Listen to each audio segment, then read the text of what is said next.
गांव कुंडेरा, जिला सवाई माधोपुर, राजस्थान से चौधरी साहब जी हैं जो चेन्नई रहते हैं। वो महाराज जी को 15 किलो आटा, लीजिए महाराज जी 15 किलो आटा, 2 बैग चावल, 2 किलो सरसों का तेल, 2 किलो मूंगफली, लीजिए महाराज जी 3 किलो अरहर की दाल, ये लीजिए महाराज जी 3 किलो अरहर की दाल, 3 किलो शक्कर, ये लीजिए महाराज जी 2 किलो गुड़,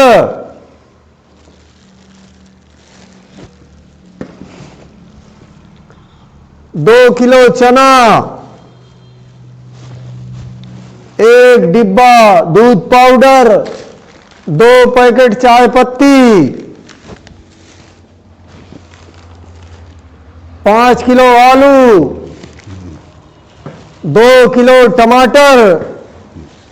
यह सब सेवा चौधरी साहब जी ने भेंट किया है महाराज जी को, जो अब चेन्नई रहते हैं, क्योंकि महात्मा जी के यहाँ और भी जी जी। चौधरी जी आपका सामग्री पा करके बहुत खुशहाल हैं। आपके बाल बच्चे आप खुशहाल रहें, हमारा यही आशीर्वाद है आपके पास। आपका दान पा करके हम बहुत खुशहाल हैं। यह कोई दान आश्रम में नहीं था, मैं भूखन के जहाँ तक चुर रहे थे, इस तरह के जहाँ तक वर्षा में हमारी हालत जहाँ तो बहुत गंभीर हो चुकी थी। संतन की सेवा है तो सेवा करते रहें, इसी तरह जहाँ तो दान है तो दान पाते रहें, इसी तरह जहाँ तक तो खुशहाल रहेंगे खूब। आपसे आपके बाल बच्चे खुशहाल रहेंगे। अगर गृहस्थ हमारे भगवत प्राप्ति करना चाहे घर में रहकर, तो उसके लिए क्या मार्ग है? बच्चे मेरा तो विचार ये है, वैसे मत अलग अलग है, जो जिसके समझ में आता है वो बोलते हैं, है ना। तो आप जो भक्ति मार्ग पर चलने के लिए उत्साहित है कि भक्ति मतलब गृहस्थ में रह करके क्या कर सकता है, तो गृहस्थ जो है, गृहस्थ जीवन जो है पहली भक्ति है। ये जो धर्म है गृहस्थ, मतलब जितने धर्म चले हैं ये सब धर्मों से गृहस्थ धर्म सबसे उत्तम धर्म माना गया, क्योंकि घर में हम अपने मेहनत से पैदावार लेते हैं, अपने मेहनत से काम करते हैं, दान दक्षिणा करते हैं, अपने अन्न का कमाया हुआ, मेहनत का कमाया हुआ 10 वर्ष 20 वर्ष का करते हैं, उसका फल सीधा हमको मिलता है, उसमें कोई कटौती नहीं होती है। जिस पर भगवान उस पर जो खुश होते हैं हैं। अब भक्ति हम घर बैठे भी त्याग कर सकते हैं। भक्ति क्या है? अपना धर्म निभाते हुए चोरी चंदारी चिनारी दुनिया गुंडागर्दी ये सब खत्म करने के बाद सत्य मार्ग पे चलने पर, यदि हम सत्य मार्ग पे धर्म चलते हैं और सत्य में अपना धर्म निभाते जाते हैं, गरीबों को भिक्षा देना, गरीबों को न सताना है, और मान लें कि साधु संत ब्राह्मण वैरागी जो भी अपने पास आ जाते हैं उनको सबसे पहला हमारा धर्म है भोजन। पहले उनको प्रसाद पर लो, बाद में हमको भोजन करना चाहिए। यही हमारा गृहस्थ आश्रम का सबसे पहला धर्म है। अतिथि सत्कार जिसको बोलते हैं, अतिथि में आए हुए अतिथि का सत्कार करना ही हमारा धर्म है। और यही सबसे बड़ा धर्म है मूल धर्म सत्य बोलना, कर्म का है कर्म अच्छे कर्म करना, जो यदि बुरे कर्म करे उसका फल गलत मिलेगा। फिर मोक्ष का रास्ता कैसे वो अपनाएंगे? गलत करेंगे और मोक्ष का रास्ता अपनाएंगे। चोरी करेंगे और कह देंगे हम साहूकार हैं, तो कहाँ से बनेगा ये? दो में से एक रह सकता है, चाहे साहूकार बनो, चाहे भक्त बनो, चाहे ईमानदार बनो, जैसे संत करें आप रहेंगे। तो ये कहाँ से मिलता है? गृहस्थ आश्रम में जब संत लोग आते हैं, बड़े भाग से संत मिलते हैं, ऐसे नहीं मिलता है। जंगलों में रहते हैं, इधर उधर भटकते रहते हैं, हाँ दर की ठोकरें कहते हैं, भूख प्यासे रहते हैं, तो कहाँ से उनका चलता है? सब गृहस्थ से चलता है।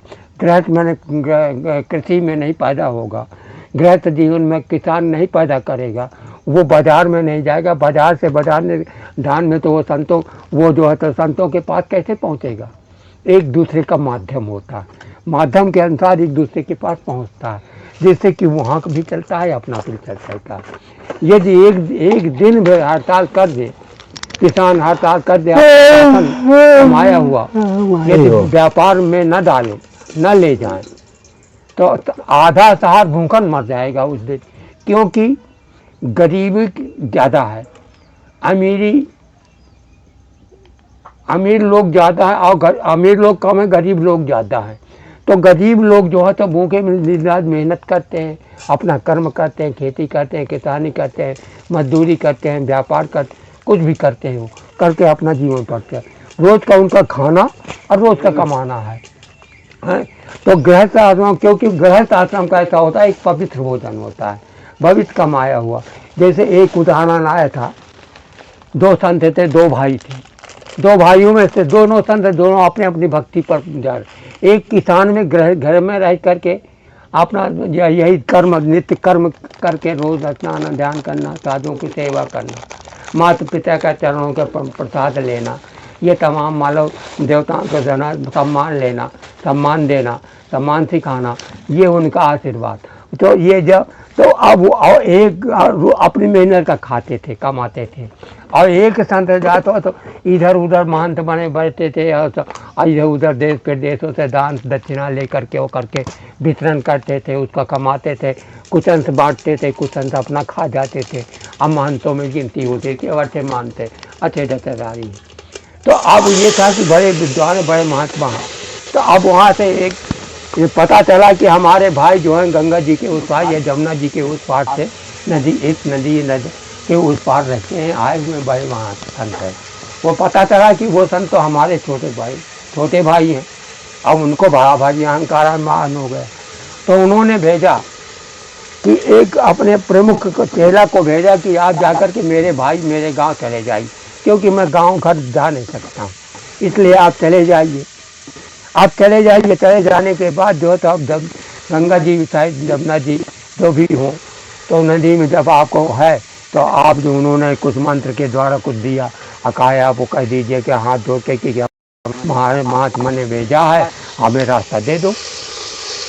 तो वो जो जब वहाँ पहुँचा तो देखता कि नदी भारी हुई है, गंगा जी भारी हुई है। नदी भारी हुई तो उसने हाथ जोड़ के कहता कि महाराज मुझको एक रास्ता दे दो, यदि हमारे संतों ने ऐसा कर्म किया तो एक रास्ता दे दो हमको, तो हम निकल जाएँ। वो जब नदी को जो फट जाती है, बीच से रास्ता मिल जाता है, वो पहुंच जाता है अपने घर। तो उनसे जब पूछा गया कि तुम काहे से आए हो बेटा, तो कहा हमारे संत ने ऐसा ऐसा कहा था, तो उस तरह से हमने अपने प्रश्न हो गया विनय विनती की, अब विनय विनती के कारण के हो गए तो हम जा कर के आपके पास आ पहुँचे। तो कहा एक बात दिया, दोबारा जब यहाँ से लौट के जाओगे तब क्या होगा। कहा महाराज जी ये तो हमको ध्यान नहीं रहा कि हमारा हम दोबारा जाएंगे तो हम फिर क्या कहेंगे उससे, माता गंगा माता से हैं। तो हम कहा अब क्या करें महाराज, अब तो समस्या खड़ी हो गए। कहा कोई घबराने की कोई बात नहीं। उसका भाई बोल रहा है जो कि खेती से कमाता है, खेती करता है, और वो किसान हो तो वो जो तो खलिहान में बैठा हुआ था, गल्ला उस समय उसाई हो रही थी गले की। तो वहाँ उस समय उस महात्मा से बोले कि बेटा ऐसा है, नाश्ता पानी कर लो, खाना कर लो, जो हमारा धर्म है वो अपना पानी पिलाए, नाश्ता पिलाए, कुछ ना कुछ जल के साथ में खाली नहीं देना चाहिए। जल के में भले ही गुड़ हो, एक बतासा हो, कुछ भी हो तो भोग के रूप में उनको देना चाहिए, क्योंकि अतिथि आया हुआ हमारा भगवान होता है। गृहस्थ आश्रम में जो सबसे बड़ा धर्म है, क्योंकि वो हम जो देश प्रदेश में या संत लोग रहते हैं, जैसे हम लोग रहते हैं, हम उन्हीं लोगों के ऊपर आधारित हैं। हम लोग भी किसान थे एक दिन, हम भी कहते हैं, लेकिन अब यह है कि अब संतों के भेद में आ गए। अब संतों के भेद में आ गए तो हम अपराधीन हो गए। जब तक दानदाता वगैरह से जब जो आता है लोगों के पास आता है, वो हमारे पास आता है, तब हमारे 2 रोटी चलती है, भोजन चलता है, और संतों का भोजन खिलाते हैं, आए हुए अतिथि को सत्कार करते हैं। लेकिन वो अब उन किसानों के पास अब जब नहीं आता तो पानी पी के भूखे प्यासे रह जाते हैं। जैसे कि हमारे ब्राह्मण दीक्षा खाली हमारे ब्रह्मदेव रहे सुदामा जी, तो ये 5 घर मांगना उनका यह है कि ब्राह्मणों के खाली खाली भिक्षा 5 घर जो मांगते थे, जिनमें से एक घर में जिस घर में मिल जाता था वही लेके अपना चला आए सबके। है ठीक। अब इधर क्या हुआ कि महात्मा जी जो है जब जाने लगे कि अब तो हम तो जाना चाहते हैं, कहा ठीक है आप जाइए। तो कहा पार कैसे होंगे महाराज जी? कहा अब ऐसा है, अब मेरे पास तो कुछ नहीं है, न तपस्या है, न मेरे पास कोई धन दौलत है, और न मैं इतना बड़ा जो न महंत हूँ जैसे वो हैं, न मैं इतना बड़ा त्यागी हूँ हैं कि मैं अपना इतना मंत्र दंड तन इतना मेरे पास कुछ नहीं है। मेरे पास तो ये मेहनत का कमाया हुआ धन है। तो उन्होंने एक मुट्ठी दिया और कहा इसको ले जाइए और कह दीजिए यदि धर्म का कमाया हुआ धन है ये, तो गंगा जी मुझको जो है तो रास्ता दे दीजिए। तो जो मेरा धन का कमाया हुआ होगा अन्न मेहनत का कमाया हुआ तो आपको रास्ता मिल जाएगा, और नहीं तो पाप का कमाया होगा तो आपको रास्ता नहीं मिल पाएगा। हाँ, जो हमने पाप से कमाया हो अधर्म से कमाया हो वो बेचारा गया और जाकर खड़े हो गए महाराज गंगा जी से प्रार्थना की, गंगा माता उस बार तो आया हूँ, इस बार जो है तो मेरे पास कुछ है नहीं, उन्होंने कुछ वापसी के लिए दिया नहीं, और जो दिया था तो उस बार ख़त्म हो गया। इस बार जो है तो मैं फलाने महंत के पास कृषक के पास गया था, उन्होंने ये अन्न दिया है कि जो धर्म का कमाया हुआ है तो आप गंगा माता को भेंट करिएगा तो गंगा माता आपको रास्ता कर देंगे। तो उन्होंने दिया है कि यदि पाप का हो तो कोई बात नहीं, तो यदि उनके धर्म का कमाया हुआ तो यूँ गंगा जी को प्रणाम किया, क्या कहा महाराज माता जी हमको रास्ता दे दी धर्म का ये सब। तो वो बिलग हो गई। जब बिलग हो गई तो बीच से वो निकल गए। निकलने के बाद जब अपने गुरु के पास पहुंचता है तो वहाँ कहता है कि प्रभु, तो गुरु जी बोलते हैं आ गए बेटा? हाँ कहा आ गए माँ। कहा आप कैसे आए? क्योंकि वापसी आने का मैं भी भूल गया था कि वापसी आने के लिए आप कैसे आएंगे, मैंने आपको कुछ नहीं दे पाया। जाने के लिए तो मैंने आपको रास्ता बता दिया, लेकिन आने के लिए मेरे पास कोई रास्ता नहीं था, नहीं दे पाया हूँ, तो लिहाजा तो आप आए कैसे? तो फिर उन्होंने कहा जो आपके छोटे बड़े भाई हैं वो कृषक के किसान हैं, खलिहान में मिल गए थे, उन्होंने जा कर के जो है धन दौलत कमा के तो अन्न उठा रहे थे, तो उन्होंने कहा कि ये अन्न ले करके माता जी को दे दीजिएगा, हैं तो माता जी आपको रास्ता दे देंगे। तो मैंने वो दिया कि जो धर्म का कमाया हुआ है, तो इसलिए उन्होंने रास्ता दिया है। तो ये जो रास्ता धर्म का संत। तो आपने क्या पूछा कि गृहस्थ जीवन में रहकर भी भगवत तो गृहस्थ में रहकर भगवान का जीवन हम कैसे प्राप्त कर सकते हैं? तो यही है उद्देश्य कि गृहस्थ में रह करके आप भक्ति को प्राप्त कर सकते हैं। कुछ न करने के सत्यम बुझात प्रेम न बुझात, सत्य बोलना ही सबसे बड़ा धर्म है। यही धर्म सबसे बड़ा हमारा धर्म है, सत्य बोलना है। इसी के माध्यम से हम जो है अच्छे से नदियों को पार कर जाते हैं। अपने अपने धर्म के द्वारा न कष्ट होता न स्त्री होता भी तो परमात्मा हमारा साथ देता है, ईश्वर हमारी मदद करता है। कितने भी दुष्ट हमारे पीछे पड़ जाए, कितने भी हमारे अत्याचारी हमारे पीछे पड़ जाए, यदि हमारा से कष्ट होता है, दुख होता है, कष्ट मिलता है, परिश्रम पड़ता है, लेकिन लास्ट में जब उसका परिणाम होता है तो अच्छा ही परिणाम मिलता है हमको, है। जिसके द्वारा वही भक्ति, और भक्ति मार्ग ही मोक्ष का कारण है। यदि हमारे भक्ति मार्ग में अच्छा, क्योंकि भक्ति जो भक्ति भी है 9 प्रकार की भक्ति रामायण में दर्शाई गई है। जी जी जी महाराज। प्रथम भक्ति है, उसमें कहा है कि संतन की संगा, संतन की है।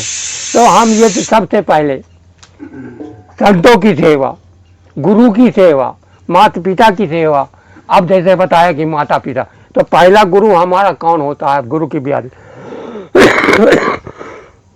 माता पिता गुरु होते हैं हमारे, माता पिता गुरु होते हैं। यदि गुरु हमको ये रास्ता नहीं अच्छे रास्ता बताएंगे तो हमारा रास्ता भी सुगम हो जाएगा। और यदि हमें माता पिता, क्योंकि बचपन से पहले सबसे माता पिता गुरु हो, रास्ता सिखाना, खड़ा होना, बैठना, उठना सबसे पहले उन्होंने सिखाया माता पिता। हम अपने आप नहीं बैठ गए, उन्होंने खड़ा करवाना, बैठना दूसरे का सम्मान लेना देना, कैसे किससे बातचीत की जाती है, कैसे कैसे कर, ये माता पिता पहले गुरु होते हैं। फिर इसके बाद वो कॉलेज में जा कर के जो उनसे जब ये सब गुण मिल जाते हैं तो फिर जाकर के शिक्षा गुरु के लिए किसी कॉलेज में, स्कूल में या किसी गुरु द्वार में जा कर के इनका एडमिशन करवाते हैं।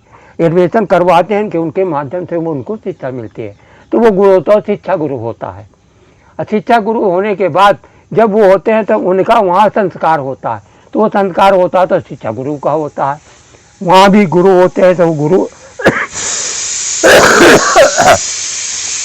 तो अब उसमें एक कान फूंकने वाला गुरु होता है जो मेन गुरु होता है, जो अपने। लेकिन अब यह है, गुरु तो बहुत होते हैं, कोई वानप्रस्थ का होता है, गृहस्थ आश्रम का गुरु होता है, कोई जो तो शास्त्र का गुरु होता है, कोई मतलब गुरु अनेकों प्रकार के गुरु होते हैं। लेकिन शास्त्रों में ये भी दर्शाया गया, यदि हम गुरु करने के बाद यदि हमारे गुरु में अवगुण है, स्वच्छ जल की तरह नहीं है, उसमें चोर है, छपंगा लफंगा है, दुनिया की करता है, सबसे पहला उसका काम है गुरु चेले को सम्मान, चेला को जो है आपने देखना, और चेले के साथ भी गला काटता घोटता और करता है। तो ऐसे गुरु को त्याग करके हमें अपना दूसरा गुरु भी कर सकते हैं, ये हमने पढ़ा है कुछ। अब ये गलत हो ये भगवानों, क्योंकि अलग अलग भावनाएं, अलग अलग भगवान हमारा, तो इसलिए ये सब कुछ होने के बाद जो सबसे शिक्षा मिलती है, सबसे बताया गया है कि उत्तम खेती मध्यम बात, निकट सेकड़ी भीख निगाह। तो ये जो उत्तम खेती है, जो खेती है उत्तम है, मध्यम नौकरी करना है, ये भी नौकरी की तरह भीख मांगते हैं हम लोग, संत लोग करके भिक्षा मांग के खाते हैं, सबसे निषिद्ध काम है ये सब। लेकिन संत भगवान किसको प्रिय है? भगवान संतों को प्रिय है। संत बिना, बगैर संत के भगवान के बगैर संत नहीं है, संत सबसे ज़्यादा प्रिय, सबसे प्रथम भक्त संतन कर संगा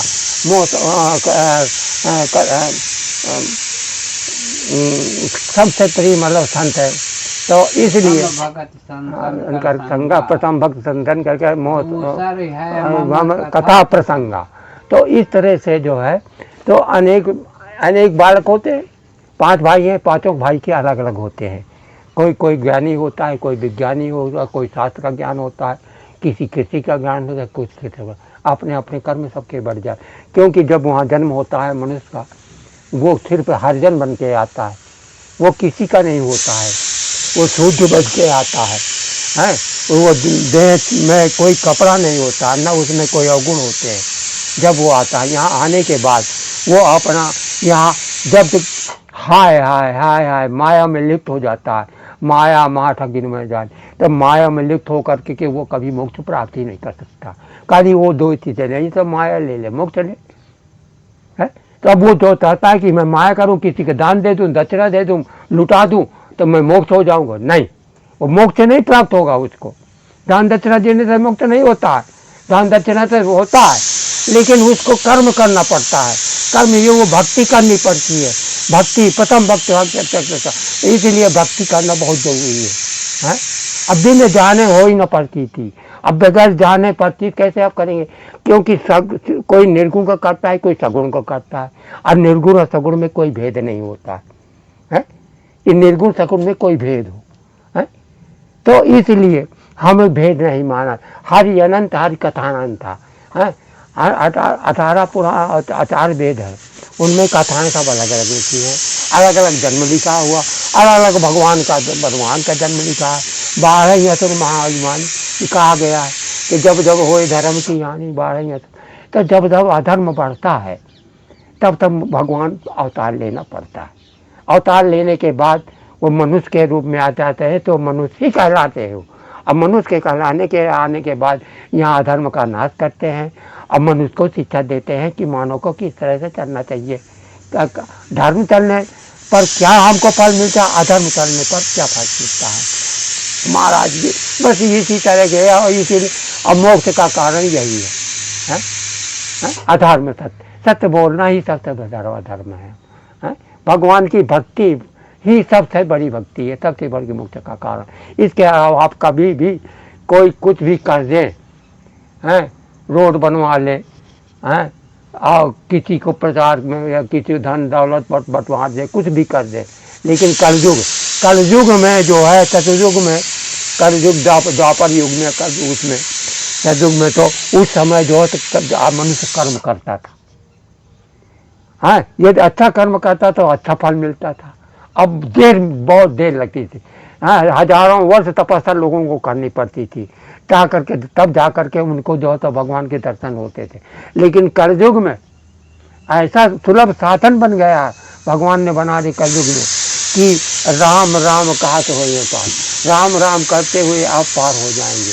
आपको कोई दूसरा रास्ता नहीं, कीर्तन गाते रहिए, कुछ नहीं है आपके पास, भक्ति नहीं है, शक्ति नहीं है, तांत्रिक नहीं है, कुछ नहीं है, आप किसी भगवान का नाम लेते रहिए। यही एक मेन नाव है, यही इसी से आपका उद्धार हो जाए, यही संसार का उद्धार होता है। इसी तरह इसलिए इसको पालना, पर उपदेश कुशल बहुते, ये भी है, हम भी हैं, दीपक तले अंधेरा, हमारे भी कमियां हैं, लेकिन उन कमियों को हम देख नहीं पा रहे हैं, समझ नहीं पा रहे हैं। जब दूसरा हमारे उंगली उठाएगा कि आपके, तब हमको उसको समझना पड़ेगा, तब हमारा रास्ता ठीक होगा। तो हम क्यों, इसी तरह से भगवान को पहचाना कोई साधारण बात नहीं। अब देखो, राम चारों भाई पैदा हुए, दशरथ जी के पुत्र हुए, लेकिन भगवान का अवतार था, मनुष्य का अवतार था। उन्होंने जैसा जंगल भटकते, लोग कहते हैं कि फलाना था दिखाना था। अब जंगल भटकते हैं, क्यों भटकते हैं, औरत के पीछे भटकते हैं, फलाना है। तो वो उन्होंने दिखाया कि ये जो जंगल में न भटके, ऐसा कर्म न, क्योंकि पहले से पूर्वजन्म में वेदवती थे, वेदवती को बदला लेना था, सीता माता का अवतार हुआ, रावण से बदला लेना था। तो ये इस तरह से ये कार्यक्रम चलता रहा, क्योंकि ये सब जो है तो परमात्मा पहले से लिख रखा है। आज हम बैठे हैं, संतों के बैठे में, आप किसी संत महात्मा के आश्रम में बैठे हुए भोजन बनाते हैं, वो हमारी सेवा करता है, वो हमारे भोजन का प्रबंध करता है, हमारे रहने का प्रबंध करता है, खाने पीने का, कपड़े लत्ते का प्रबंध करता है, हर चीज़ का वो प्रबंध करता है। तो हम यहाँ आ गए, कैसे आ गए, ये परमात्मा जाने, क्योंकि ये अपना कर्म नहीं था, या ना परमात्मा ने पहले से लिख रखा था कि पता होना नहीं पूर्व जन्म में हमारा क्या, इनका आपका संबंध रहा होगा, जिसके माध्यम से हम आज सब लोग एक आध जगह बैठे हैं। और ऐसी बात है, ऐसी बात प्रवचन ऐसे महानुभाव के सुनने को मिलते हैं। और लोग आते हैं, अच्छी सी बातें सुनने को मिलती हैं।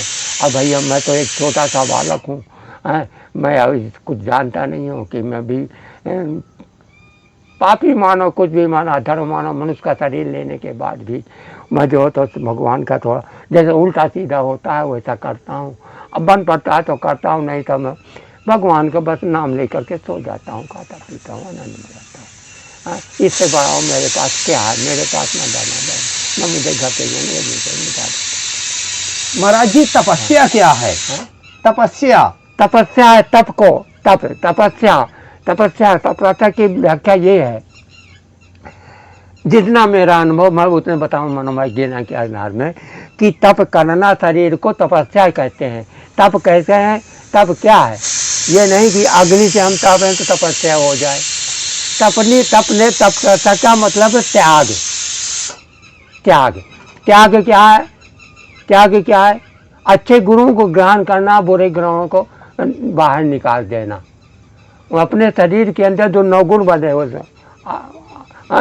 तो जो 5, क्योंकि शरीर हमारा जो है तो अवगुणों से भरा हुआ है, तो हमारे यहाँ मशीन लगी हुई है, मस्तिष्क भी है, माइंड भी है, हाथ पांव भगवान ने दिए, मनुष्य का अवतार दिया, क्योंकि 84 योन के बाद मनुष्य का ही अवतार होता है। मनुष्य का अवतार कोई साधारण अवतार नहीं होता है, कई बार मेहनत करना, तब करना पड़ता, तपस्या करना का, तब जाकर मनुष्य का अवतार होता है।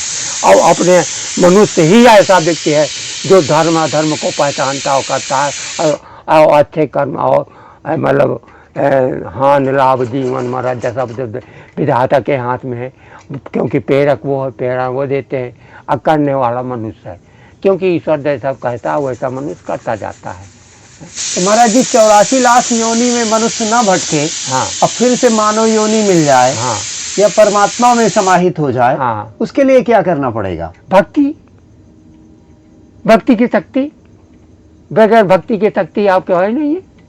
आप कुछ भी करते रहिए, दान करिए, दक्षिणा करिए, कुछ भी करते आप तो होते कि हम मोक्ष प्राप्त हो जाए, भगवान में विलीन हो जाए, तो नहीं हो सकते। आपको तप करना पड़ेगा, कर्म करना पड़ेगा, कर्म प्रधान विश्व रचना का, क्योंकि कर्म बगैर कर्म के आप कुछ नहीं कर सकते हैं। शक्ति करना, भक्ति करना भी आपका एक कर्म है महाराज, ये सबका कर्म है, हमारा नहीं, हर आदमी का कर्म। हम भोजन बनाते खाते हैं, कुआं पानी पियाते हैं, तो कुआं नहीं हमारे पास आएगा, कुओं को प्राप्त करने के लिए हमें वहाँ जाना पड़ेगा। देखेंगे कि जल इतने किलोमीटर, इतने हाथ में है, वो उसका हमें कर्म करके वो रस्सी बनानी पड़ेगी, किसी से ढूंढ करके तब जाकर के भगवान के हमारे दर्शन होंगे। हैं हैं तो भक्ति और उसमें शक्ति में यही अंतर है। तो ऐसे मोक्ष नहीं मिलता, भक्ति नहीं मिलती। भक्ति के लिए भी कर्म, भक्ति करना भी एक कर्म है। कोई जंगल में करता है, कोई मतलब तपस्या रूप में करता है, कोई भगवान के गीता और चरित्रों का जो व्याख्यान वो जो है तो देश विदेशों में जा कर के इधर उधर का प्रचारक बन के करता है, ये भी कर्म है भक्ति का। है अच्छे कर्म करता है, क्यों वो उसको हर व्यक्ति को जीने के लिए कोई ना कोई सहारा होता है। हम कह दें कि नहीं सब लोग वो हैं एकदम वो करते हैं, भक्ति करते हैं, कुछ नहीं खाते, तो वो भी खाना खाते हैं, उनके लिए एक भाड़ा किराया चाहिए, उनके भी राशन चाहिए, सब कुछ चाहिए। तो परमात्मा को जब छोड़ देते हैं तो परमात्मा अपने आप वो किसी के माध्यम के द्वारा हमें रास्ता दिखा देता है। यही भक्ति का मार्ग है।